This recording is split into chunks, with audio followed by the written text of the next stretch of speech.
But second, your second most important relationship is with your family and your friends. Family and friends. Family and friends. They are important. Now, brothers and sisters, what I want to impress upon us today is we better start treating our family and our friends like they matter to us.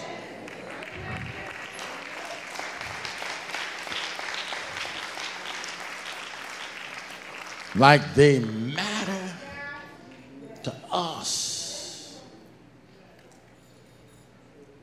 How you got a family?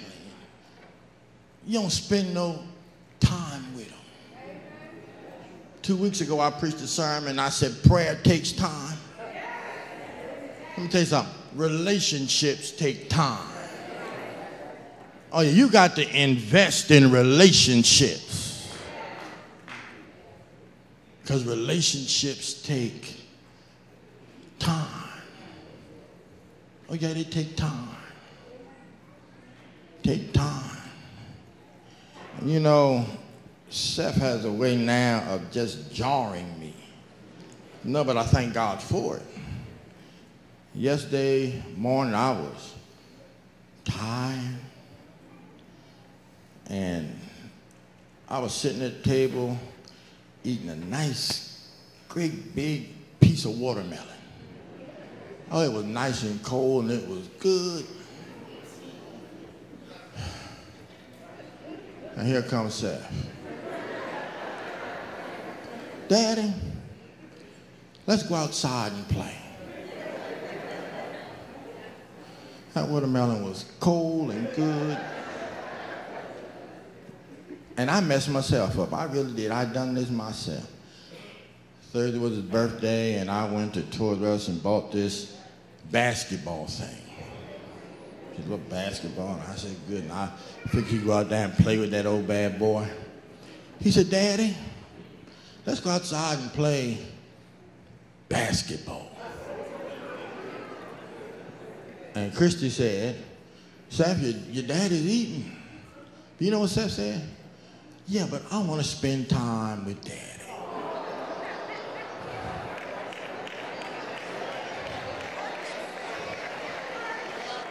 Now, what argument did I have?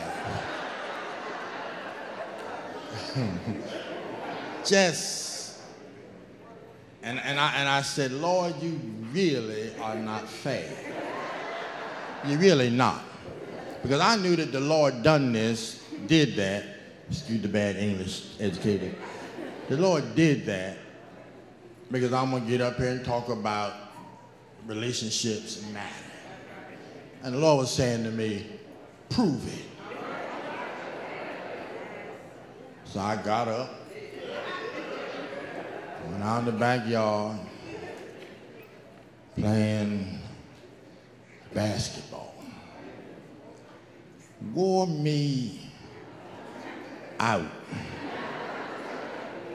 But the point is, your family and your friends matter.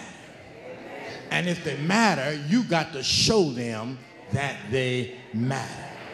You got to show them that they are important to you. And my brother and sister, one of the ways that you show them they are important to you is that you better learn how to thank God for the family and the friends that you got.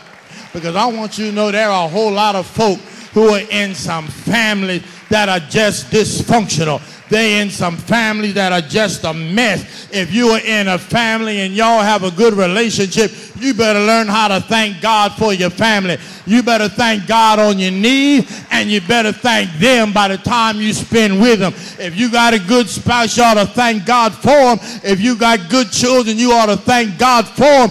And if you got some good friends who got your back, you ought to thank God for them. Don't let family and friends simply be something you say, but let family and friends be something you appreciate. Lord God, I thank you for the folk that you put in my life. Lord, I thank you for the folk that I talk to every day. Lord, I thank you for the folk who pick me up when I fall down, for the folk who love me when I'm hurting, for the folk who console me when I'm sad. Lord, I thank you for my family and my friends. Oh, Lord, I thank you. And you better let your family and friends know how you feel about them. If you love them, you ought to tell them. If you thank God for them, you ought to tell them.